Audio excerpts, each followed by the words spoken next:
Okay. Yeah. Save every disciple. So the more we use water, the more. Inside. No problem. We have room. And this is very light. It's like a family here, huh? Yes, Master. My sister. Like a dream. Okay, don't wake up. We have guests, in the house, so we cook for everyone. Food ready, yum yum. Delicious. Yeah.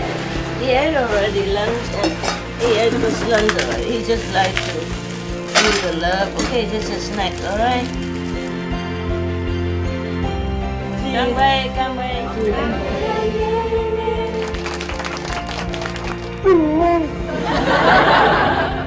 2, 3.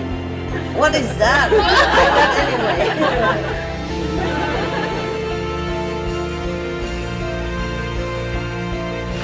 I love you. Love you.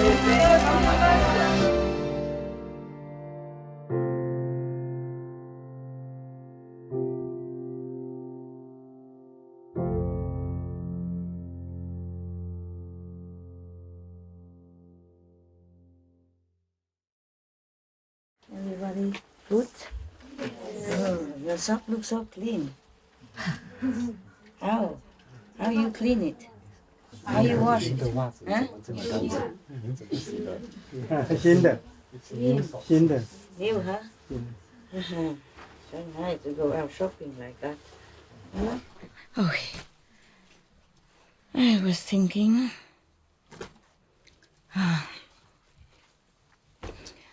You. How many people left today? Huh? How many people left? Don't know? Shelby? No one left? How come it looks so empty over there?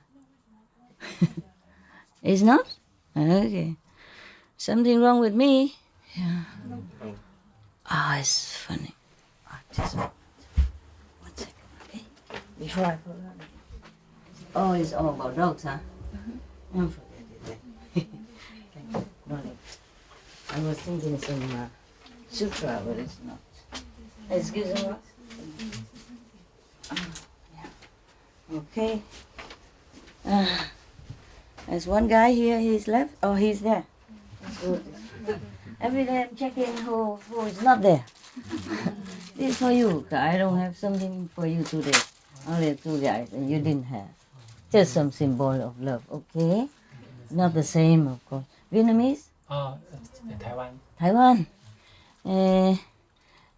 Korea? Japan? Okay. Okay, very good. Any problem today? No. Always say no. No problem is the best problem. Hmm? How are you? Everybody good? Feeling happy? Yes. 我有看到你水龙头都弄好了啊，大家有用吗？有。Everybody use it? Yes. Is it more convenient? Yes. Wow, wonderful. You need your mama. It's very simple. Why nobody think about that? Why everybody? Just one person think all the time. Here is not fair. The system is bad. One person have to think all the time. One person had to do shopping all the time. And one person has to deal with the government all the time. I mean, deal with the paperwork. It's not fair, what you say. Is it fair? No. What shall we do about it? We make them work. They're sitting doing nothing all day. You cook twice a day, right? Still? How come I have only once a day food? Is it one meal or is it 2 meals together? One meal because this afternoon I think, but I thought Master one meal a day. Okay. One meal, but I pick which one I like. Never mind, it's good. I won't die. Are you hungry? No. Sorry, Master. A lot of food already. Too much. I'm just worried that she gave you only once a day. Even one meal a day is a We were lot. thinking, but we don't know what to do. Don't know what to do? How can not know what to do? Huh? You're a mother of two. Yeah, you should take care of me like your baby. Then you know. It's okay. It's a lot of food. A lot of food already. I was just thinking maybe afternoon better food. And I don't have anything. I just have the breakfast food. Yeah. Tomorrow? Two meal a day, yeah? 2 meal a day? Not sure. No, I'm thinking. Maybe too noisy. Too because normally you cook one time, you bring there. Then I don't have to always expect people coming going into my place. Yes. So it's good enough. It's good enough. If I die, you know. Mm. It's easy to know when somebody die, right? No. Ah. Normally you sit there doing nothing. When a person dies, just lay there doing nothing. It's similar. I have a good joke for you. You want a joke first or you want story first? Joke first. Okay, what kind of practitioner? Only one joke. Okay then. This is a very good joke. It sounds similar to... It sounds very similar. Some very similar to our situation at home, or if I can find it.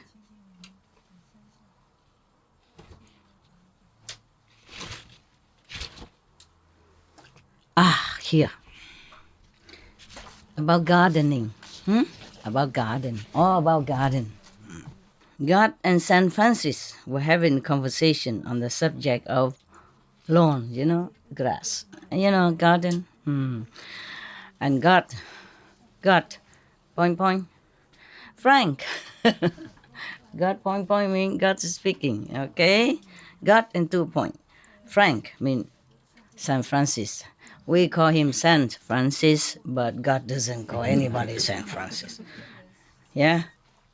So God and San Francis. You know San Francis?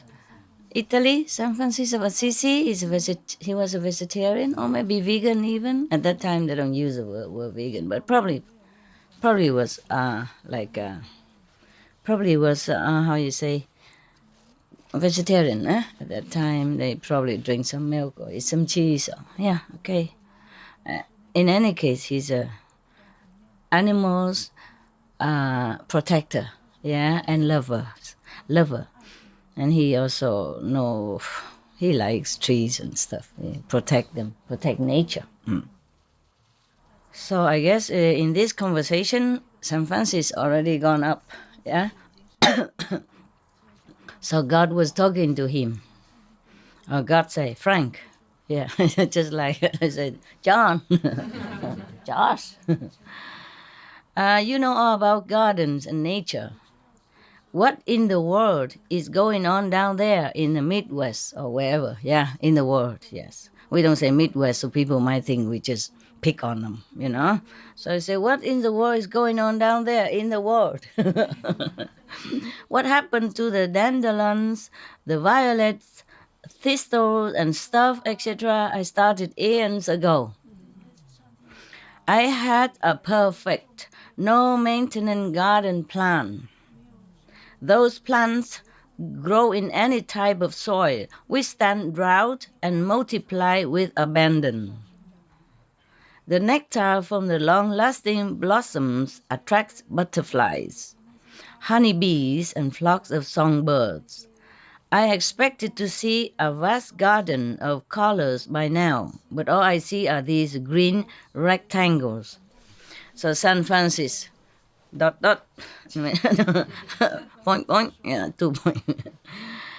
Oh dear God, it's the tribes that settle there, my Lord.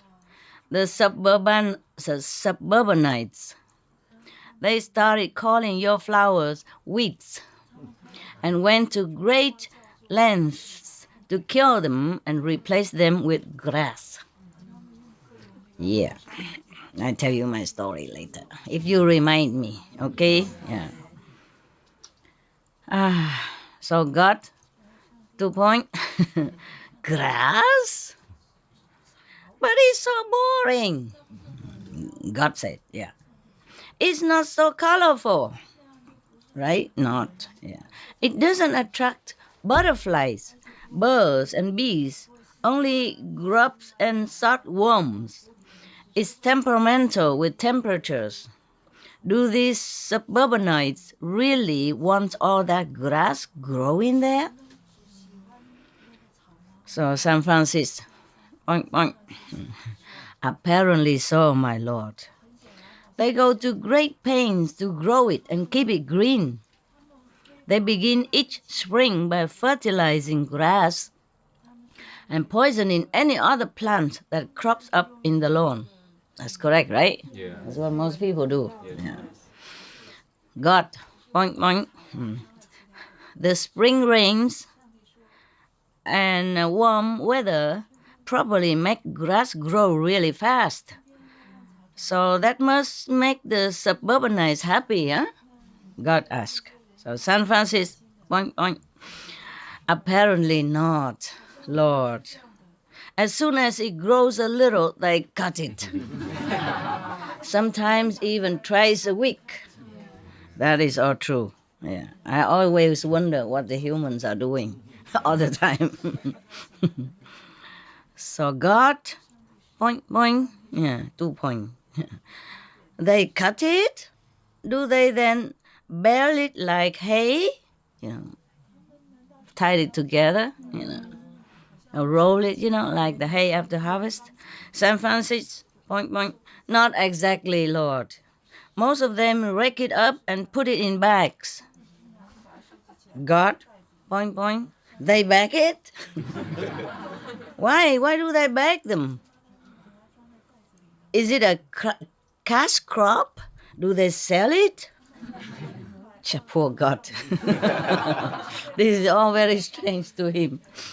San Francisco, point, point.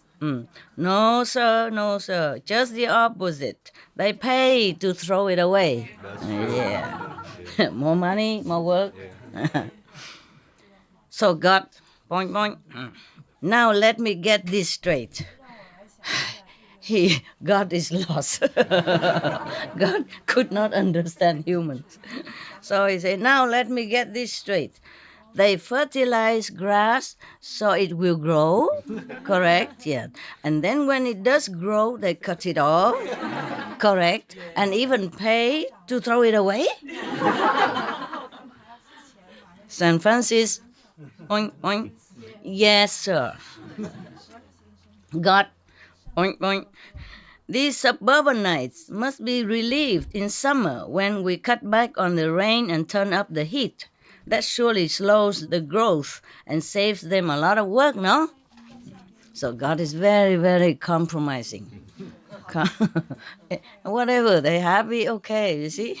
He just didn't understand, but it's okay. Then in that case, in summer, they must be very happy. They don't have to cut and, don't have to pay to take it away, etc. San Francisco answer, boink, boink. You aren't going to believe this, my lord.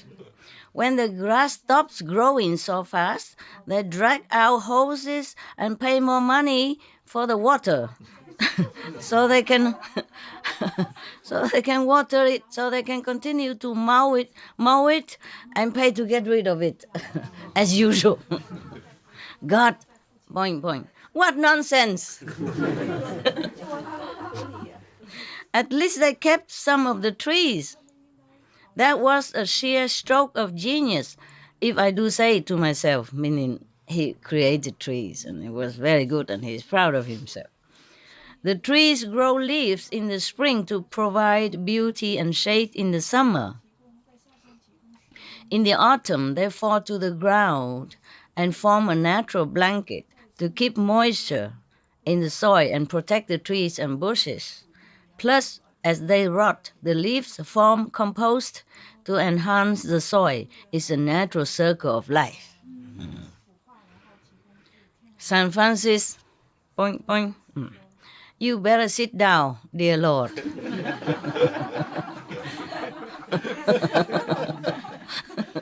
He's gonna have some news for God. That God better sit. Poor God. We are so sorry, my Lord. We ignore him. We're so sorry. Okay. The suburbanites have drawn a new circle. As soon as the leaves fall, they rake them into great piles and pay to have them hauled away too. Haul away, right? Yeah, haul away. Haul or how? Hauled away, yes. God, point. No. What do they do to protect the shrub and the roots in the winter and to keep the soil moist and loose? Because they rake all the leaves away, so what happened, huh? St. Francis, point.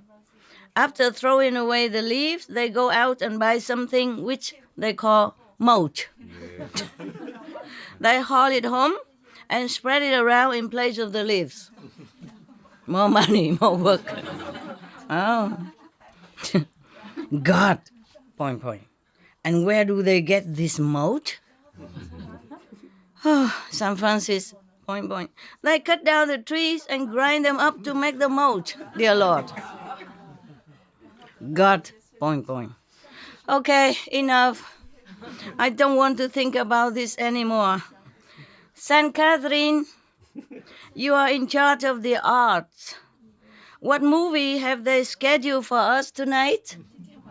God want to relax now. It's too much for him. He must watch the movies, to detend, to relax. So Saint Catherine, point. The film tonight is called Dump and Dumber. Dear Lord, it's a really stupid movie about point. God, oh, never mind. I think I just heard the whole story from San Francisco already. Poor God, can't even watch movies even. It's too much. Yeah. You like the story? Yes. Okay, that's it, huh? What else? You just sit there? What's the story? I want us to remind you about it. The story. Okay, very good. Thank you. Okay. My story is similar, except that I wasn't God. And I wasn't talking to St. Francis, but some of the Sihu Santos or Santas, yes. In the former days, I had no house, not even cave. I just have a tent. We all had tents. Yeah, and then we just put up a tent on top of maybe a platform of wood or something, bamboos, or just on the ground. It depends on what kind of ground. So in the beginning, I told you already, the disciple keep growing. They chased me up from all the way down, up to the, from the mango tree up all the way to the bamboo grove, and then to the International Garden, and then later to the Persimmon Garden. Yeah. And then later they chased me all the way up further. We bought another piece of land, and they call it, I forgot, there's a white flower everywhere. I forgot. Huh? Bai Hoa Lian, I know, English. It's a white flowers everywhere. I forgot the name. Huh? Daisy. Not Daisy. Daisy is like this, not on the tree. No. Never mind. I painted a picture with some trees of that type. Yeah. Okay. They use it nowadays to do some of the biofuel. No? They use the fruit of that tree. Never mind. Okay, the white flower garden. We just say that. Okay, they chased me all the way up there. And in the beginning, I was a little lower on the garden. It's a garden, but it's also sloppy. Like most of the place in Sihu. In the beginning, we had only a few chickens over there because the chicken from the ex-owner, farmer, Later we bought it. Yeah, it is private ground, a very small area. Up now that they make a treasure pavilion and all that. Yeah, and my cave behind that. Okay, beginning I was a lower flat, and then they changed me up again to a little bit higher, and then I put up the tent where it's a little bit slanted down like that, almost near the where the cave is. On the If from outside looking in, then it's on the left side of the cave. At that time, it's also slanted down like this. And then many weeds are growing beautifully together with trees. It's just a perfect picture. I love it so much. Yeah. When I sit in a tent, I look out all these natural weeds, and they grow not too big. They don't obstruct my view. The trees grows big, yes, but the weeds and all that just slow, very low. Yeah, and some flowers, some not. But it's just the way it is. It's so perfect. I loved it so much.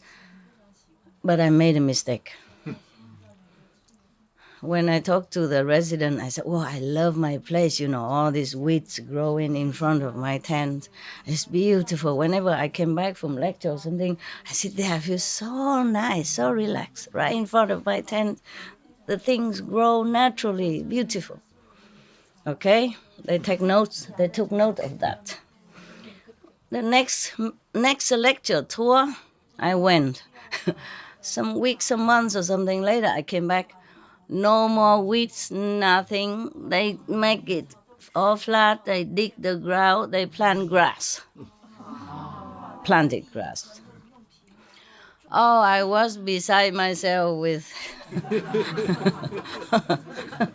you know what, right? With a tiger face. Oh, I cannot bear it. But what to do? It's too late. They destroy it already. They dig the ground, make it flat here, flat there, and it's here like that. Originally, it was just sloping gently, and all the weeds, even it doesn't flower, but the way it's arranged is so beautiful. I can't describe it to you. It's just beautiful. Naturally and beautiful. It's not overgrown, it's not wild, it's just so poetic. So poetic, so beautiful, together with the trees, big trees, small weeds, small grass, little shrubs here and there. Oh, I couldn't wish for a better garden, right in front of my tent. And I told them that when I came back, they destroyed everything. They plant grass, orderly, and some little flower here and there. And what a tiger face I had, but too late, I can't say much. And up to now, I still have that picture in my mind, the perfection of nature. And I can only keep that in my heart. Yeah, I say you don't live there. It's I who have to live there. Whatever, I like it, it's my place. Why don't you plant your place? You have your own cave. You plant it in front of your cave. You don't mess up with my cave. It's some egos. And I deal with ego all the time, ever since. All the time. Not just that, but before that, after that, and still now. Either ego or dumb or dumber.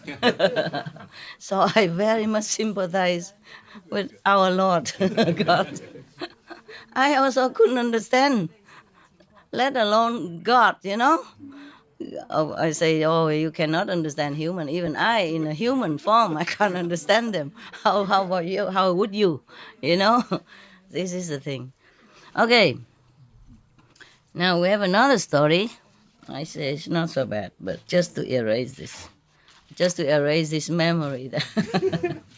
Oh.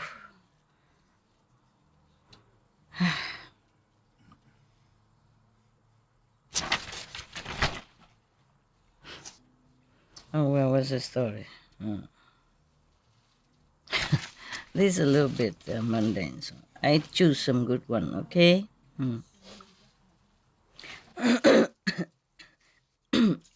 It's about a wedding. A little girl attend a wedding for the first time in her life. A little girl. And then she was asking her mother, Mom, this side, right? Mom, because they're taking my photo on this side, so I put on this side. Whenever I turn, you don't take photo. I have some trouble with throat.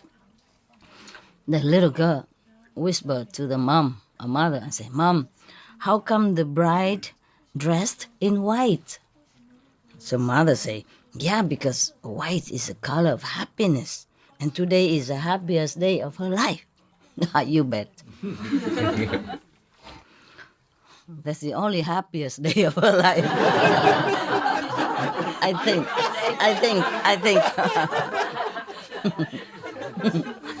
I think. After that is another story. We don't want to tell here. It's too long. Everybody knows already anyway, so it's boring to repeat. Okay. Right. So because today is the happiest day of her life, and white is the color of happiness. So the child thought about this for a while, for a moment, and then asked again, so why is the groom wearing black? I think the groom knew in advance.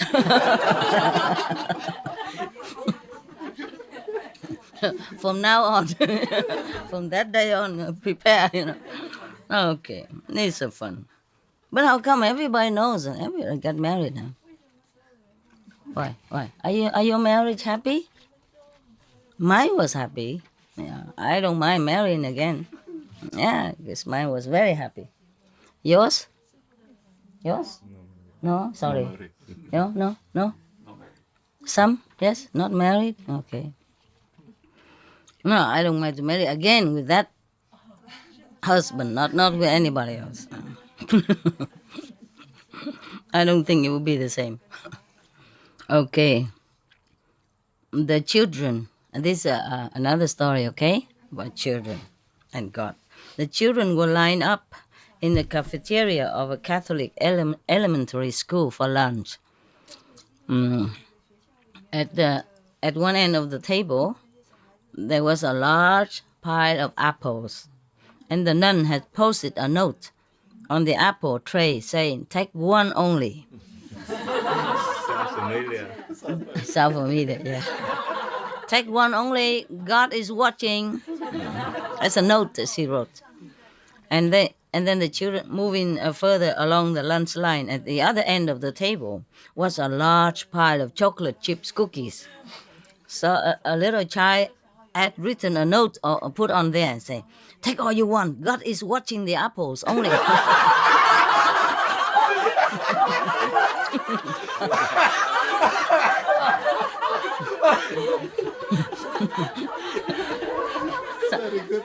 Children, huh? Children, cute, yeah.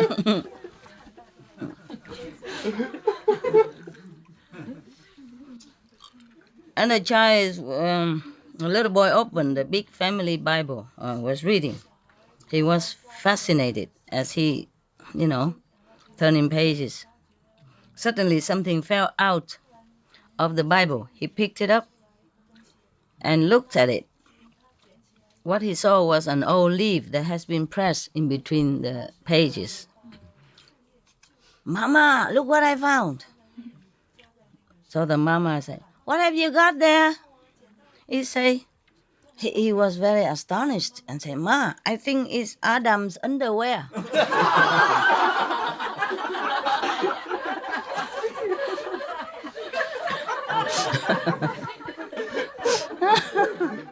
Yeah. Possible, huh? In the old day, that's what they use. Yeah, no, not all day. In Adam's time, Oh, yeah. they don't use anything. Just one leaf to cover where, right? My God. Okay. Yeah. I was thinking to let the three of them sit here. Because when they sit there, they don't see me at all. They hardly see me because they've been out all day. Come here, the three of you. The three pillars. three pillar of the Zen. We can see you actually, yeah? You can? Through the... Really? Yeah. You can sit on the bed, three of you, if you want. It's okay? Really? Oh, I forgot the candy. Candy back on this side. Okay, there's another story. Saying grace before meals. You know what that means? It's like before you eat, you say thank you, God, Buddha, Master, whatever, huh? So this is Sunday school. The teacher asked one of the kids, Johnny, now, tell me frankly, do you say prayers before eating? No, sir. Little Johnny replies, I don't have to. And the teacher was surprised. But you should. Why? Why not? He said, oh, my mom is a very good cook.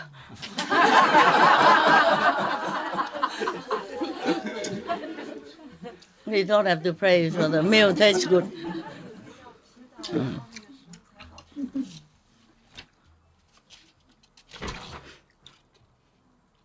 Okay, long story. Oh, maybe next time, huh? We cannot keep joke forever, no? We read our serious story. Because Buddha is watching.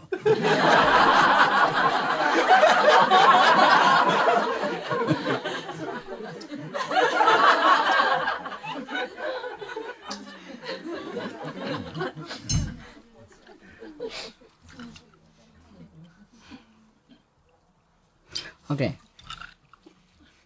This is a story, not so scary anymore, okay? It's a good story.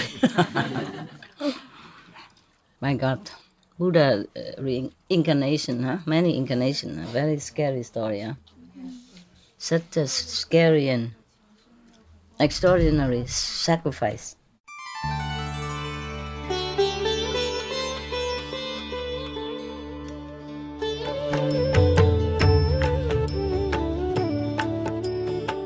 According to Buddhism and the believer and the tradition, when you read sutra and all that, you have to put on incense, flower, and bow to the sutra first and thank all the Buddhas and Bodhisattvas in 10 directions, all respectfully, before you read it, okay? And then you cover the sutra also with silk, beautiful cloth, and I just make it more popular. Yeah, more easy, simple.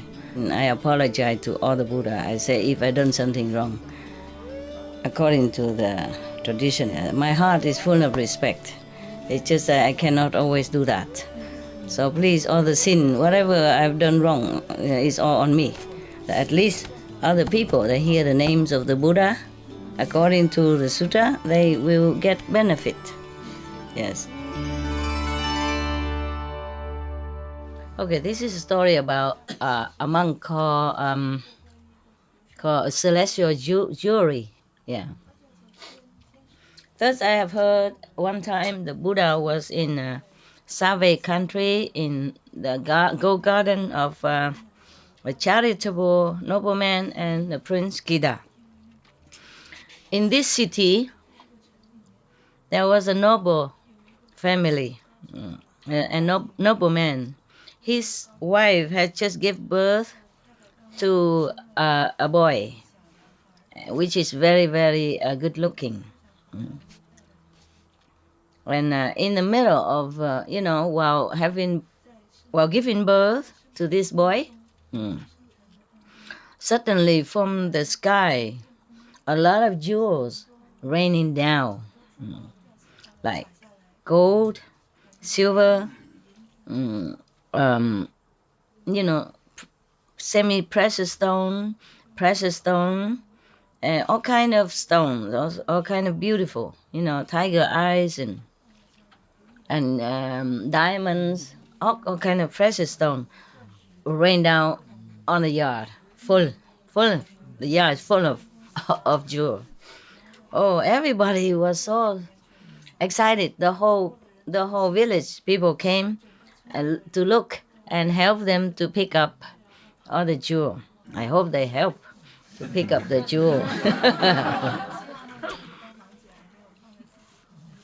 And everybody praised the parents for such a good, virtuous family that gave birth to a beautiful child and so meritorious.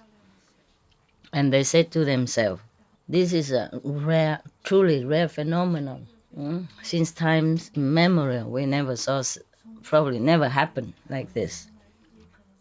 So the parents was perplexed, and worry also, mixed feeling. He was thinking, what kind of omen is this? So they asked the astrologer and the clairvoyant to come to their house and check it out, the astrology of the newborn baby, whether or not he's a good person and whether or not they can make him into a good citizen. And so the astrologer said, please bring the boy here, out. Yeah, so the wife brought the child out. He was checking, the clairvoyance, checking, looking, look. Oh, not too bad. And the astrologer said to the parents, noble sir, your son has many good signs of a good gentleman. Like his head is round. Is your head round? If not, just cover it, no problem. Yeah, his head is round, his nose is straight.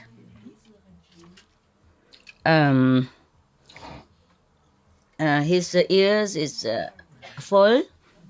His forehead is square. Yeah. Mine too, huh? And then his foot, his feet and his hands are all full, kind of very full, thick and full. How can they tell it's just a baby, man? All baby has these chubby hands and chubby feet, right? Yeah. Never mind. Okay. But he said this boy is going to be a benefactor to the country, to society, if he stay at home. If he become a monk, he will attain liberated level of consciousness. Yeah. So both of you have peace. Take good care of him. It will be okay. Yeah. Parents heard that. Oh, happy. Who wouldn't be, huh? So they asked him to choose a name for the boy. The clairvoyant astrologer said, because when he was born, there's so much jewel raining down from the sky. So we call him celestial jewels. Yeah? Jewels. Yeah, jewels. Yeah. Okay, so the nobleman and family thank him a lot and give him a lot of reward. Okay. Just as the astrologer told them, the celestial jewel boy, when he's growing up, he was very intelligent, very talented. But nevertheless, he was very much interested in practicing kind of documents and doctrines, yes, like Dharma, meditation, Buddha teaching, etc. He preferred to do research into this kind of philosophical area. One day, he went to another city to visit one of the family clan member. And this person took him to pay obeisance to the Buddha. When he came, he saw everybody circumambulate the Buddha 3 times, and he also did the same. And then he sat down on one side. And then he looked at the Buddha. He saw him. He's so majestic, so dignified. Looked like no one on earth or heaven could compare to him in such a appearance, as a beautiful appearance. And then in his heart, suddenly he became very fond of the Buddha, very admiring. And then he just want to forget of the whole world and everything else, follow the Buddha's footsteps and become a Buddha. At that time, the Buddha was the Buddha went up to the days, the high days, so that other people can see him, of course, normally. And then he talked about the 12 affinity, yeah, and then about the transmigration, suffering, and all that. Yes. After he finished preaching, everybody prostrate to him and left. And the celestial jewel boy, after listening to the Buddha, he was so happy, his heart so open, so pleased. And then he already decided right there to follow the Buddha footstep, to be a monk with him. So as soon as he came home, he kneeled in front of his parents and said to them, "Obeisance to both my beloved parents. To be able to attain a human birth is really, truly, very, very rare. But to see a living Buddha physically in this world is even much, much more rare. Yesterday, I had a chance to see the Buddha. And then I have heard him talking, preaching Dharma, the truth, the precious truth Dharma. So I observed that only Buddhism, at that time, the Buddha's teaching is the best that can liberate you. No other preaching, no other teaching at this time could do thus. So please allow me to leave home. The parents saw that the boy has such a tendency for spiritual practice, was very pleased. They were very pleased. So he say yes. They say yes. If you would like to become a monk, renunciate, we are very pleased.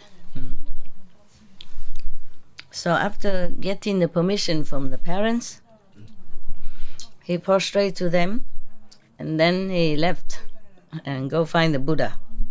He went to see the Buddha, and he said he also prostrate now in front of the Buddha and say, "Obeisance to the World Honor One. Since times immemorial, we are transmigrating in the sea of suffering, birth and death and old age and a lot of pain and sorrow. No one has helped us. No one could have helped us. Now, the Buddha is like a ship, a boat, that come on time and rescue all of us. Today, I came here with all my utmost sincerity. Please accept me as your renunciate disciple, so that I can find the liberation in this lifetime. Please have mercy and accept me." Then the Buddha, of course, say, "Welcome, Bhikkhu." Welcome, monk. Yeah. So now must be 1,258 or something. Not 50 anymore, huh? No. Maybe 60 something. We lost count now. They just count one by one like that. Make trouble for us to keep count. If they came all together, it would be easier for me. After the Buddha said that, his hair suddenly all fell off. Told you already. Mind you, be careful. If you see the Buddha and if you don't want to be monk, don't go too near. Understand? Don't say anything. Because if you say you want to become disciples, he think you You want to be monks. And then your hair just naturally fall off like that. Then it won't grow back again. That is the thing. If the Buddha say that, you know, if you shave it with a knife, then it might grow back. But if the Buddha say, "Welcome, Bichu," and your hair won't grow back. So be careful. If you see any Buddha, tell him first. Yeah, nowadays many live in Buddha, you know. Yeah. For example, many Tibetan monks, they say, yeah, live in Buddha, live in Tuku. For example, no? So if you go near any Tibetan Tuku, you would say, please, I like my hair. I want to keep it. Just in case, you know. If you want to be a disciple from some of these Tibetan living Buddha reverend, yeah, you have to tell him first, I like to study with you. Please, sir, but I like to keep my hair. And my clothes I keep also. Because here, yeah, suddenly his hair fell off to the ground, and then the clothes that he wore changed into chasa, mean the monk's robe. Yeah. And from then on, he followed the Buddha everywhere. And because he originally very intelligent, yeah. So it's not very long. He attained Arhat. Oh, you are so good. How do you know? Magical power, huh? Normally, I should give you one of this kind of lecture. A lecture once a month is enough for you to have time to digest and to practice it, you know? But because of many other outside, so I read it all, okay? I read a lot every day. And slowly you go home, you have to check it out again, okay? Assimilate it and truly think about it and bring it into practice. Okay, now we make it fun and happy and joyful. But at home, you should seriously consider each lesson, you know, as if the only one before you die. So you have to study it well, yeah? Really, really try to understand it and practice it, okay? Learning from the ancient practitioners and ancient Buddhas, their teaching is still so much valuable.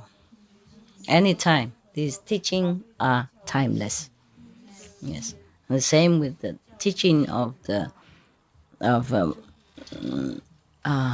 Mahavira. Yes, you know, he teach people vegetarian, and same with Jesus. Yeah. Many mention about vegetarian. They edit it all in a later time, maybe, but the Mahavira teaching not. Yeah, in Hindu they don't cut it off. They don't edit it. But even then, Jesus' teaching has helped, you know, countless of beings since the time he appeared until now. After he went back to heaven, his teaching is still valuable, still helping a lot. Yeah. And the same with the great prophet Muhammad, peace be upon him. It's just that it's not everybody studied well and practice it. That's all. And misunderstood or using his teaching for their own personal benefit. That's a different story. Understand?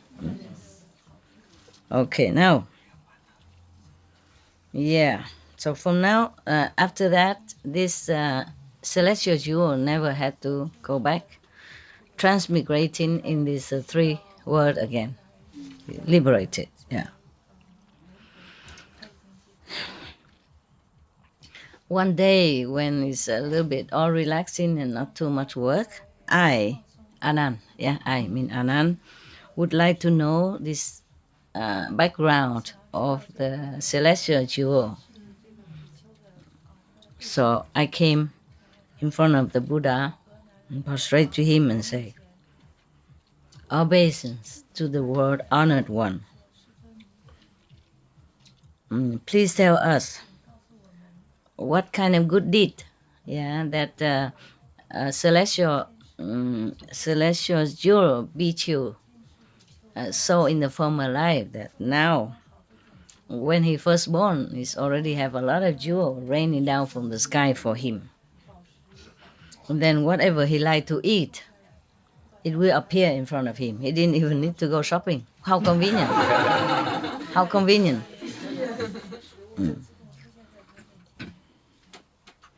So please, could you explain to us? You see, it's always Anand who asks, né? Yeah. And nobody else asks anything. Rarely. In other sutra, yes, like maybe Manjushri or Sariputta, but rarely. Most of the time, just Anand who ask. Yeah. So I was wondering. Oh, but these are simple questions anyway. They're not very highly spiritual, so okay, he can do it. Because I was wondering if he know how to ask so good questions, and why was not he enlightened before the Buddha Nirvana? Understand? But I guess now this is a kind of similar, very simple story and simple question. It's easy to ask. So the Buddha told Anand, in the former period of life, of time, long time ago, there was a Buddha came to this world, Tibati, similar Buddha, yeah? Wow, that Buddha is famous. He came to rescue many souls. You cannot count how many. One day, many monks, the whole sangha came out into the village and city for alms, to beg for alms. A lot of people, they are vying with each other, or vying, with each other, huh? I mean, they're trying to get first to offer, compete with each other, to make offering to the monks. At that time, there was a very poor person. He saw them doing that. He was very, very happy, glad that they do this, supporting mentally, with his pure heart, and generous spirit, even though he was very poor. He would also like to earn some merit by offering to the Buddha and the Sangha, but he doesn't have any. What? Possession. Huh? Only possession. Yeah, he has no money, nothing. He has nothing. So, but he was so pleased or happy in his heart, he didn't know what to do. So then, reluctantly, he took a piece of stone. It looked like jewel, kind of, round and beautiful. Yeah. A handful of that. Those pebbles, sometimes they look beautiful, huh? Round and shining. Yeah. So he took a handful of that, and then he how you say, spread it, on the road where the Sangha is walking. Yeah. And then he left, but with all his sincere heart and respectful heart. And then at that time he said, again, he said, like everybody else before,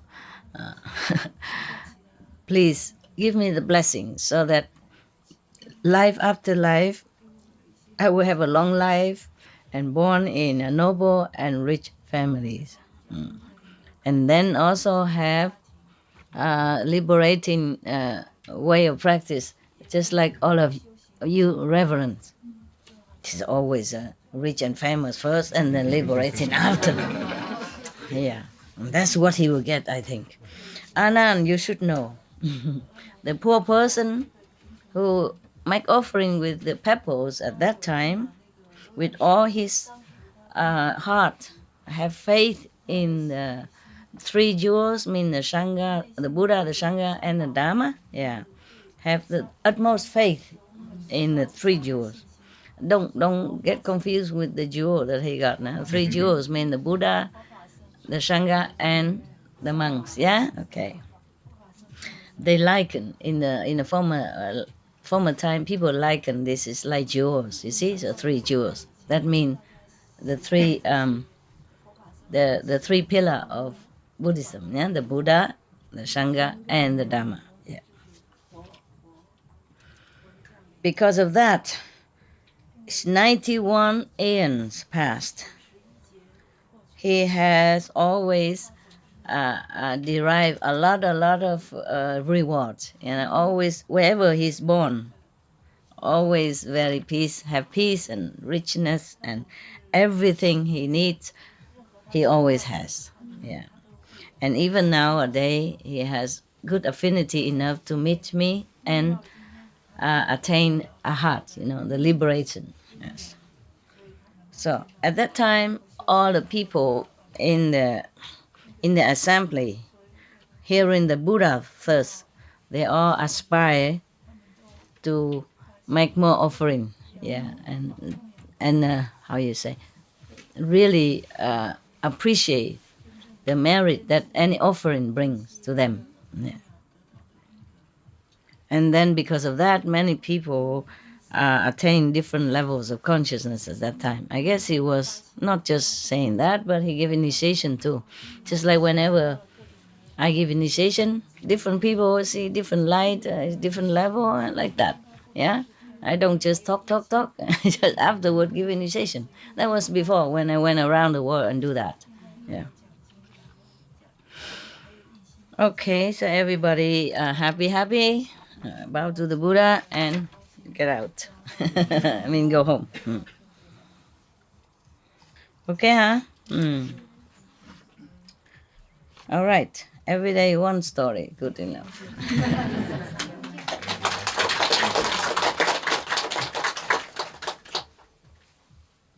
Sure. More or less 1 hour, huh? So bad. Okay. Any good question? Yeah, but the story about the grass is familiar to me. Just if you live in a community or something, your grass has to be trimmed all the time. Even one time, I bought a trailer. A trailer. We had 3-4 rooms in it. We made many teleconference in that trailer. So squeezy because room is very small, very small, and the living room in the front is too exposed, So when I talk, people might hear. They see 2 big lights inside, so we have to squeeze in the back room. The back room is normally used for dog. Some of the dogs. Well, they are everywhere anyway. But when I had to make conference, they all have to squeeze in the front. Well, there's another room, side room in front of the kitchen, and the living room, and they all have to go in there. In front of the kitchen, in that side room, and in the living room, and then we 3 of us squeezing in that small room. The back is of the room, of the house. And the poor people, they could not even sit, They could not even cross leg. There's no room, so they sit like this. The boys sit like this with their computer, with their... It's very cute. Yeah. I also sit in the corner, I have the better place, I have to be seen. A good excuse, yeah. And even then, we have just a kind of a square patch of grass in the front, and some little flower bushes here and there. But even then, we're supposed to trim it. Yeah. If you don't, then the manager might kick you out. Meaning you can take your caravan, go somewhere else. Because the land belongs to them. Every year we have to pay, the landlord money. The caravan belongs to me, but the land not. You see, in that caravan park, I think you cannot. Well, you can buy some if it's private owned. But the caravan I had, It's not privately owned. The land is not privately owned. Even then, you private or not, if you're in their big community of that park, trailer park, then you have to trim your grass. I saw my neighbor. I wasn't all that strict, but my neighbor, truly, I'm not making it up. He used scissors. He cut every day, just one little one little blade shoot up. He immediately go cut. Oh, well, his house is better than my house. It was like a wooden kind of ready-made house. Yeah, white and clean. My house is so old. I bought it from an old lady because that's the only one that I knew at that time for sale. Only 13,000. It's not much.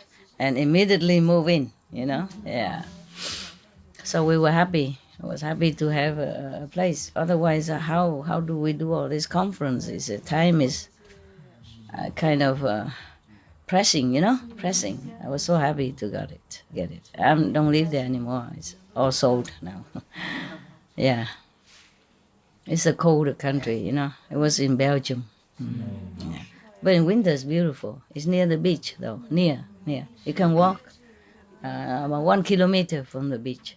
I go with my bicycle. I went with my bicycle at that time. Even then, just a patch of grass, not even 1 square meter, just like that, a rectangle, just like that. And then he trimmed it. Oh, and then he saw my dog Harley. After he pee, he scratched grass trying to cover up. I said, "What is he doing? Look at what he's doing!" Like, wow. I said, "I'm sorry," like a big crime, So I'm sorry, my dog. I adopted him. I can't teach him very well. I adopted him when he's too old already. It's very difficult to teach him. Please forgive us. I will cover it back. And tomorrow he dig it up again. And he said, "What he's doing again?" Every day until the neighbors fed up.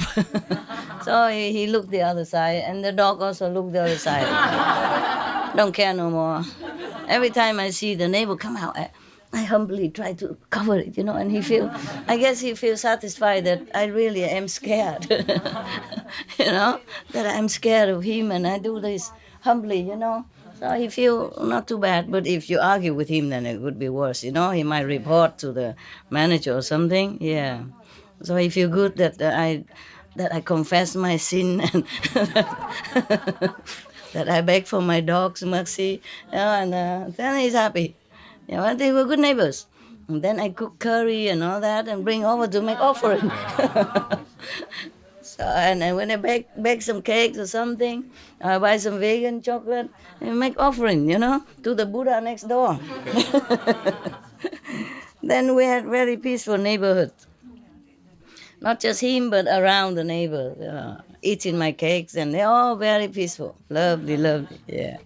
It's just that over there I cannot have all of you like this. Surely not. Yeah? Yes. But at least life was peaceful. Yeah. Peaceful. Talking about grass. Yeah. We human do many nonsensical things, huh? Yes. Work a lot for nothing. Yeah. But you have to. It's a law. Yeah, because if you don't cut your grass, and may somebody report and put you in jail even. Yes, it happened. There was I look on TV long time ago. There was one lady. She's too old.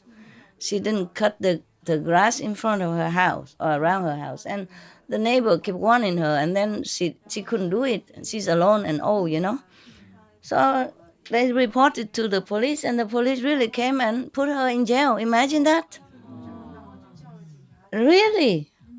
And then when he came, but all the kids in the neighborhood, feeling sorry for the lady. So they came there and mowed the lawn for her.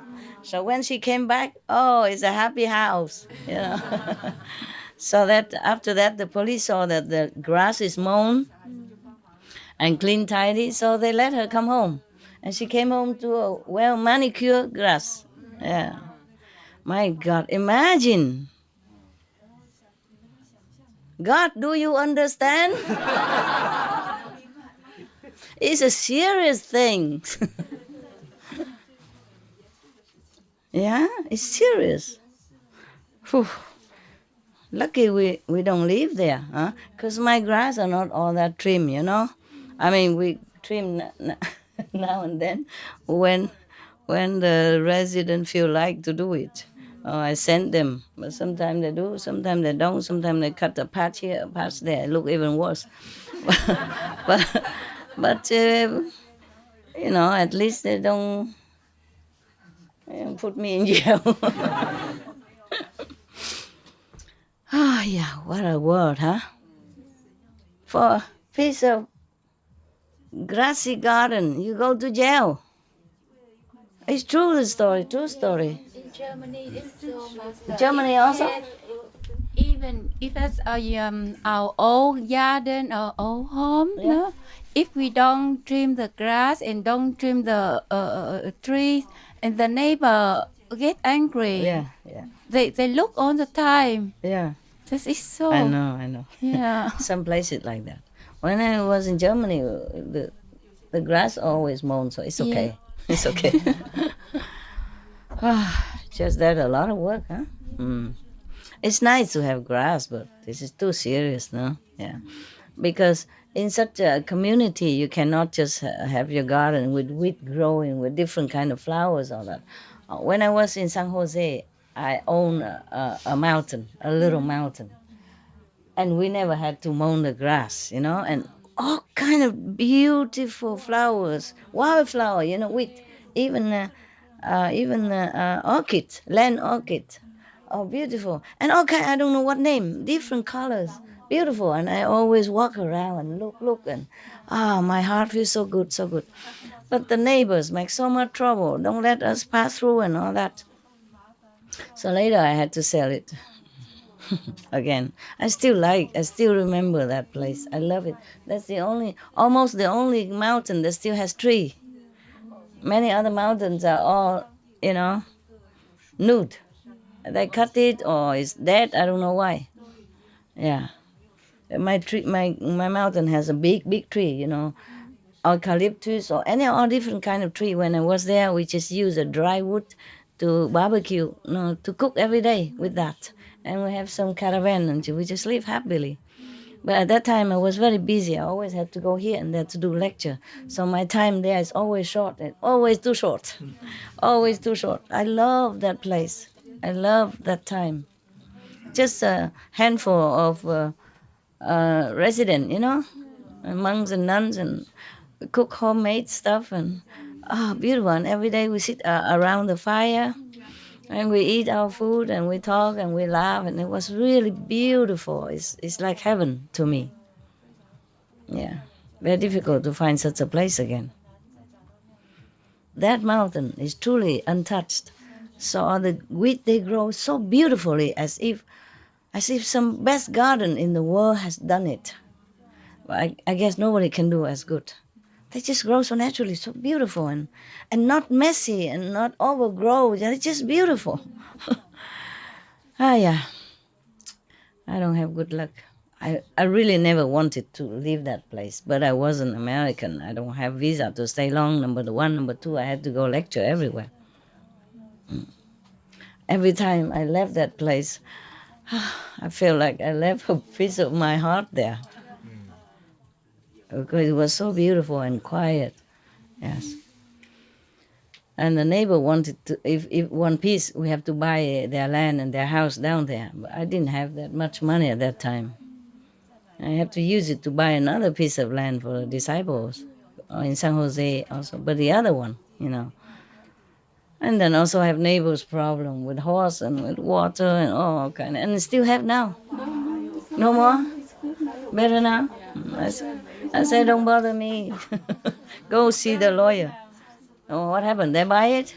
They bought the land? No, wait, no. No? Just as it is, but it's just better. Ignore it, huh? Better. Okay, good. I cannot keep buying land and then solving problem for you year after year, time after time. Oh, I'm really tired. I'm getting old now. Look at all my wrinkles. I don't see much because of the good light. Okay, Now you know everything. Somebody leaving tomorrow? I see the cakes. Huh? No? Okay. Then the cake you can eat. Look. If you're hungry. Should we serve you something? Some sweet? Chè đó xong. Có chè hả? Giờ con nấu 10 phút, 15 phút rồi xong. No, I don't like sweet.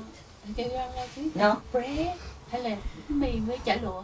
Oh no, it take too long to cook. Oh, that's no. 10 minutes. No, it's okay. Thank you. I can eat anything. I was just joking. Mà chưa nó vui. No. Nó vui mấy người xong.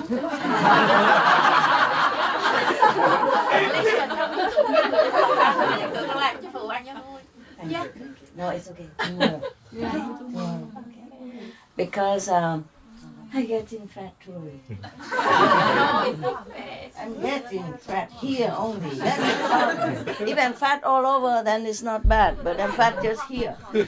I feel it. It's a big difference from the when I was in a mountain. You don't know it. I know. Okay. No matter what you say, I know. I cannot believe you because I know. Yeah. In the mountain, I don't cook a lot. I don't cook good, and so I wasn't that fat. And I feel light, you know. And now I feel light. I'm walking like easier. And now I feel something. I'm carrying something. So if one day today, I was thinking maybe 1 week you cook, but every 2 days a week is good enough. So I eat anything with them.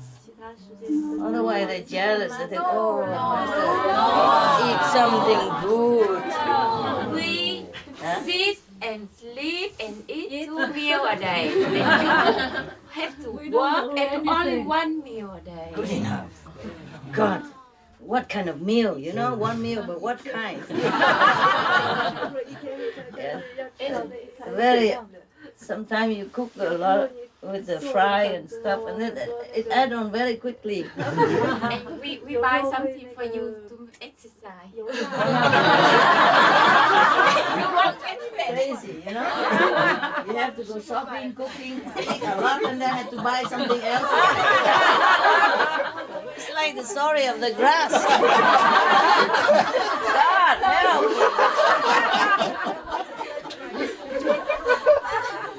good for your teeth. How about not cooking the fried stuff anymore? No, also tastes good. Tastes good, that's a problem. Just smaller portion. I don't know. What did you eat today for dinner? Was it good? Yes. Same like yesterday? Because the morning is same like yesterday. Huh? Similar like yesterday. Yeah. Except the salad sauce today, she put some oil in it. Normally she says she don't put oil in anything. Yeah, a little bit okay, but not too much. It's okay also. Yeah. I don't know because I don't know. The Vietnamese food is so compatible to me, you know. So I like it a lot, and I eat a lot. Okay. All right then. Thank you very much. Thank you, Master. Thank you for your love. Okay. Tomorrow is no problem. Ciao. Ciao.